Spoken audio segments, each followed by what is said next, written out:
national delegates, which is the tradition of the union.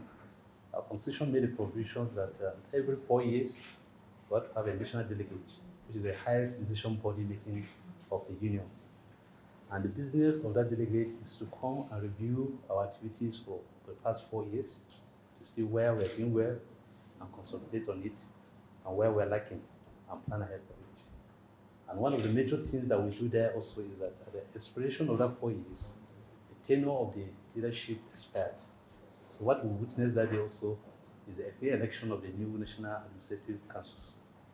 So briefly, we used to be at Ileife, where we are renting an apartment. We would tell we should come to Abuja where it's happening. And it's happened today with you. Thanks, sir. So these are 30 years in Abuja. And fortunately, the NEC has approved that this conference should be organized and held in this Abuja. And by the grace of God, by June, between 19th to 23rd, it will be the whole activities. The major activity is 2 days, which is 21st and 22nd. The opening ceremony will be 21st, while the election will be, National Dinner night will be 23rd, 22nd, and department will be 3rd. So, sir, we are sincerely happy that what we learned that you are accepted to be our chairman of operations. It's not a real privilege for everybody to have that. And that we felt that we have to come here personally to see eye to eye to ensure that we formalize this invitation with you. So we're pleased to have you that day, associate. The theme for the conference is very trained in the health sector, the need for emergency rescue. It was carefully selected, and we have had one of our erudite speakers, Dr. Kara, who is the currently secretary of the West Africa College of Laboratory Sciences, to deliver the lecture. The sub-theme is the non-implementation of the collective bargain as a major factor for industrial disharmony in the health sector. I've also gotten a father and a serious person, that is the Emir, the former minister, the Emir of Nasarawa State. Yes, he has accepted to deliver that lecture. So we wanted to see how the combination of you and these people will be that day. That will be our great choice. So, sir, these are the few highlights of the occasions that will happen. And secondly, with your permission, we want to formally present you the invitation card so that you can officially proceed.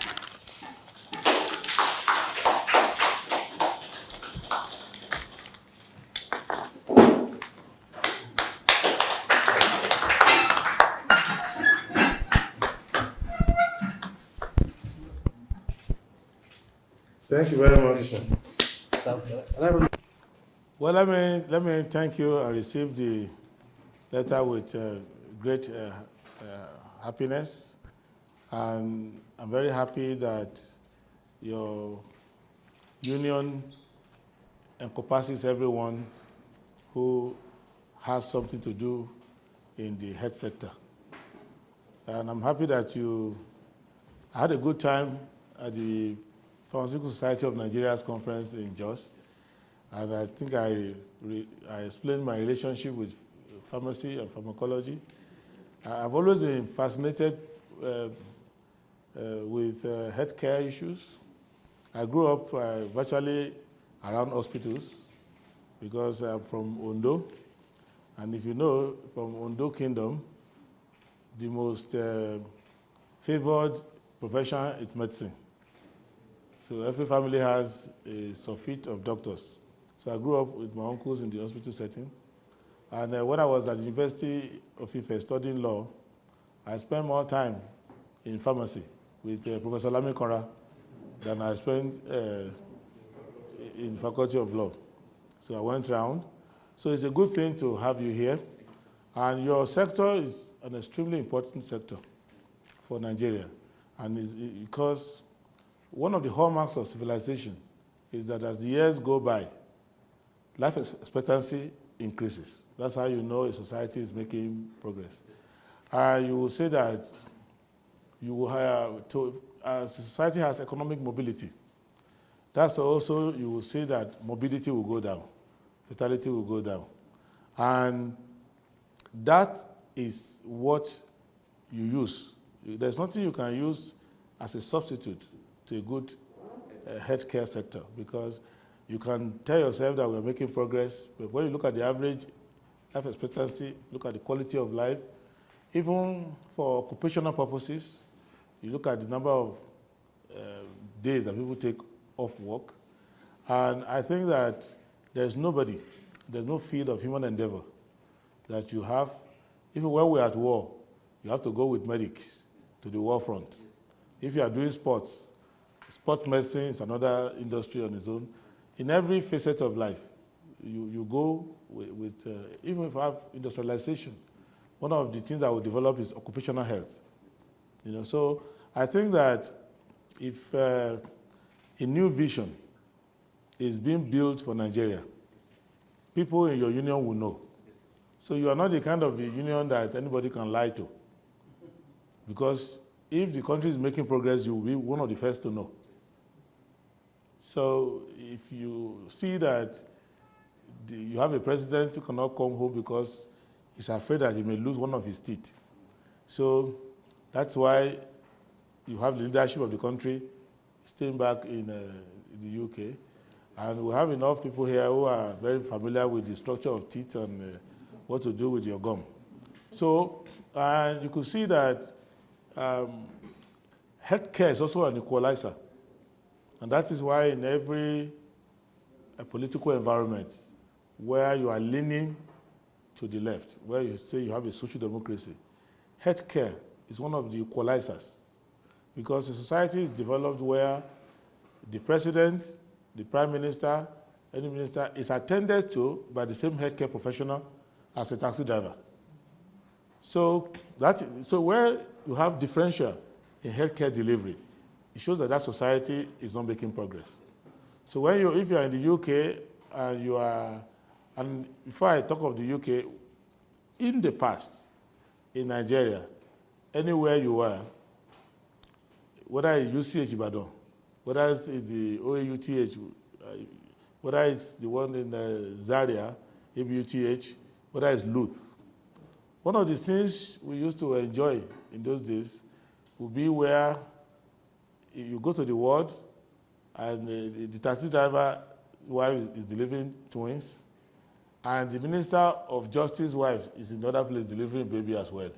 So you could see that society is making progress.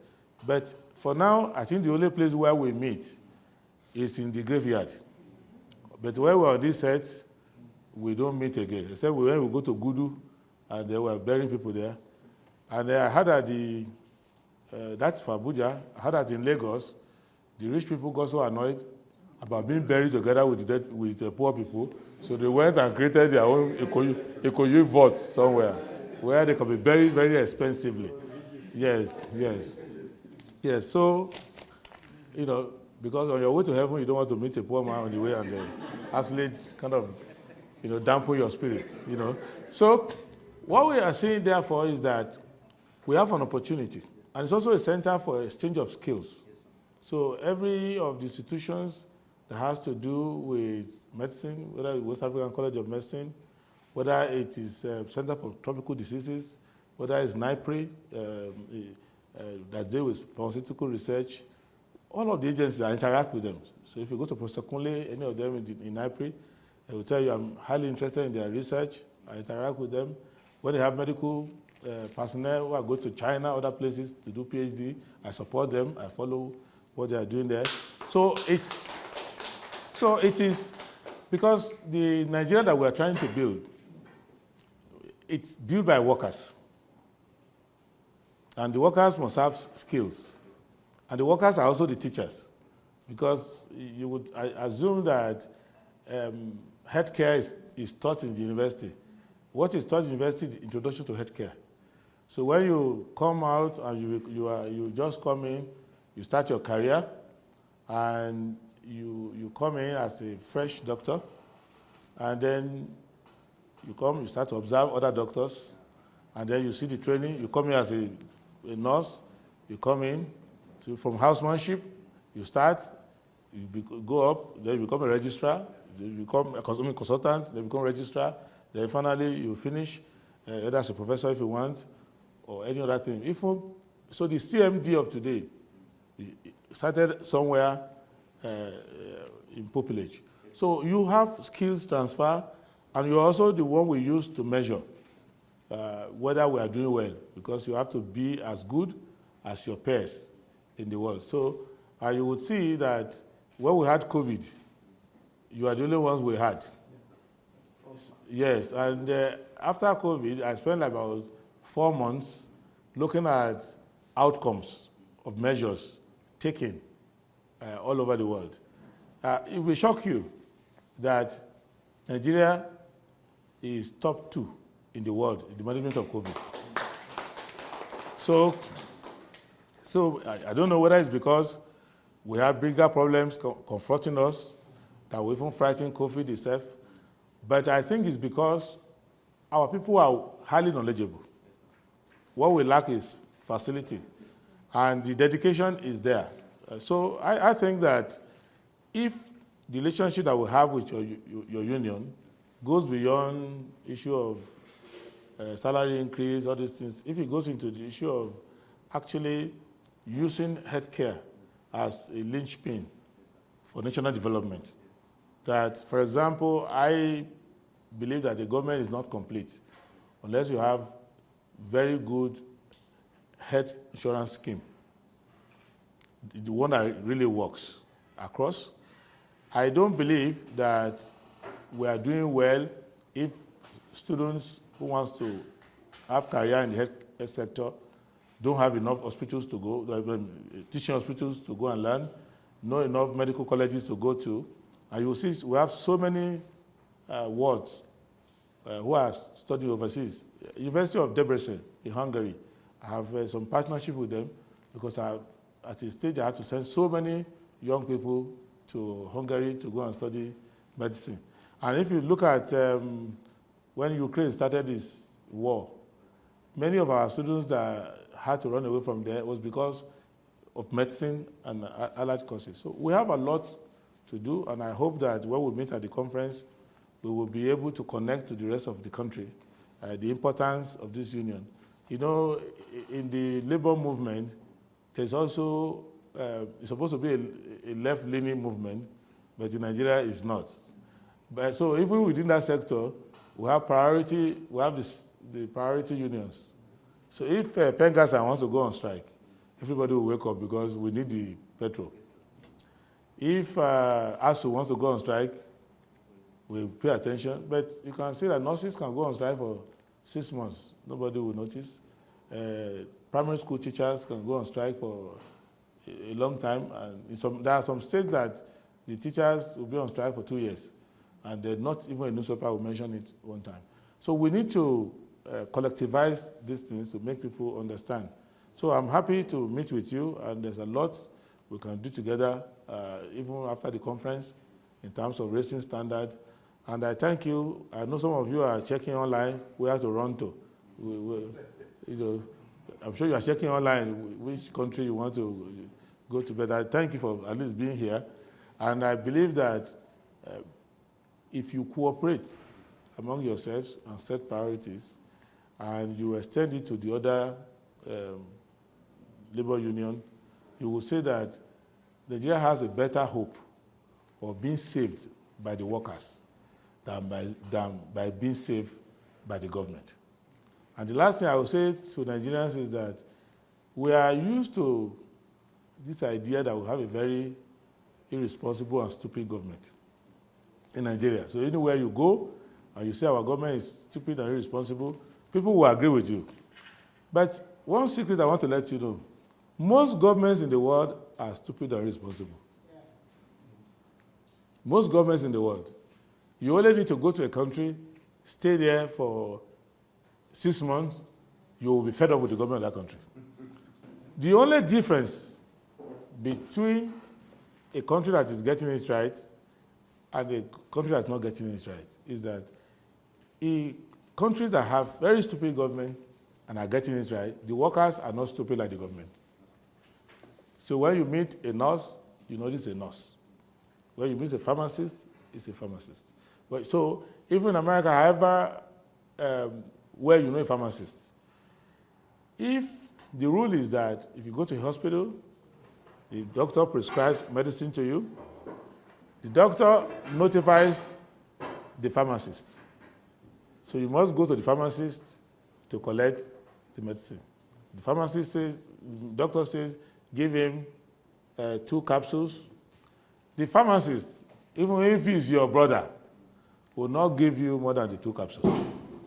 I believe that we can reduce the effect of having bad governance if we improve the quality of the professionals in the country. So that's because you cannot always guarantee that every generation will produce very good politicians. There will be a time, as you can see in Ukraine now, a comedian started getting more popular and more popular and more popular by the day, and decided to run for office, and he won the election, and now people are running a task cutter from their house, you know, because he doesn't have the skill to manage the delicate security in the zone. So it happens from time to time. So what we need to do is to cooperate together, and I thank you for your time, and I hope that when we meet at the conference, Nigeria will be a happier place, because at that time, we'll have a new government.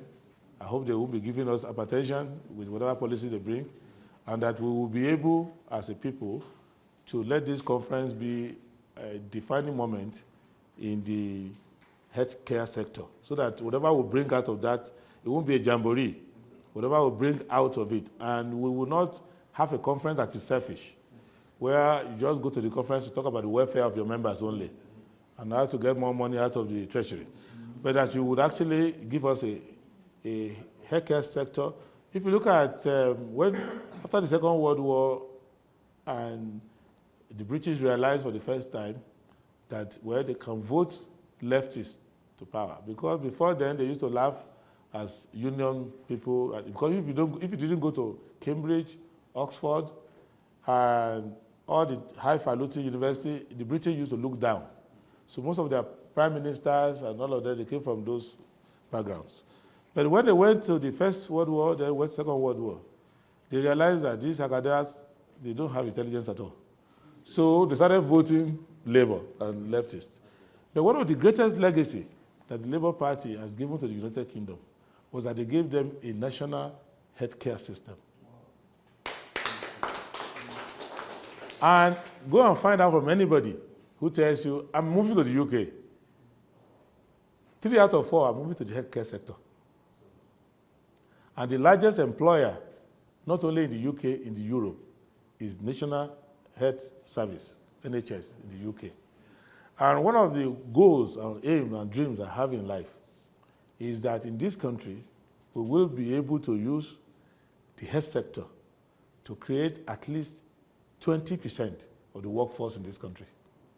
And because if you go to places like Connecticut in the US, if you go to places like Minnesota and all those other states there are medical beds where medical devices are being manufactured, pacers, all kinds of stethoscope equipment, other equipment, diagnostic equipment. So you can go to, one of these days, if you are having international collaboration, try and go to Minnesota as a state. You will go to that state, you will think they are farmers. But in the bushes of Minnesota are where Pfizer, many big companies site their medical equipment research and manufacturing. So if we can do that in this country, it will be better than NNPC. Nobody will remember that you work in NNPC if the health sector is well developed, and I hope that we can work on it. I thank you for your attention, and I wish you a very happy conference. Thank you. Excellency, sir. We are blessed this evening afternoon. Share your victory experience with us. In fact, we had from our speech that the next time we're seeing you, we have planned many things. And I'm very glad that there are people somewhere watching what is happening, particularly in the health sector. For a light to be off at the State House Hospital. It's a testimony to tell you how serious situation our health sector decay is. And we are looking forward to see that the people like you, one day somewhere, they might have this option to us. Thank you for sharing with us the process. Thank you, Your Excellency. For gender balance, I want to call on Dr. Ifoma to give the vote of thanks. Thank you. Thank you so much for the warm recognition. Thank you, Excellency. Wow, you're really an exceptional man.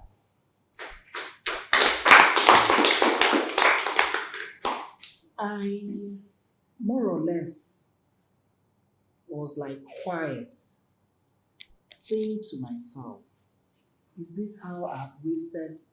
Because I am like 25 years post-university qualification. And all this while, we couldn't get someone to speak to us like this for us to understand. And we've been through these hurdles of life in this manner. And we just needed someone that understands the whole situation and will be able to guide us to the right path. And we've lost it all. What particularly people like me feel now is not being angry or disappointed. People like me feel used and all my time wasted being alive up to this. The greater part of your life, you've spent not achieving anything, not being able to give in so much. There are times at work you will want to continue, you want to do so many things, but you're handicapped. There's nothing you can do. And we just needed a leader that will understand that my people could do more, but I have not done enough for them. And you're that man. And we say a big thank you to you. We are deeply elated. As we were passing here, I said, how I wish I can enter this house. I never knew this was where I was coming to. And lo and behold, they told us the map is directing you here. This is where you're going to. You are blessed. And God will continue to honor you.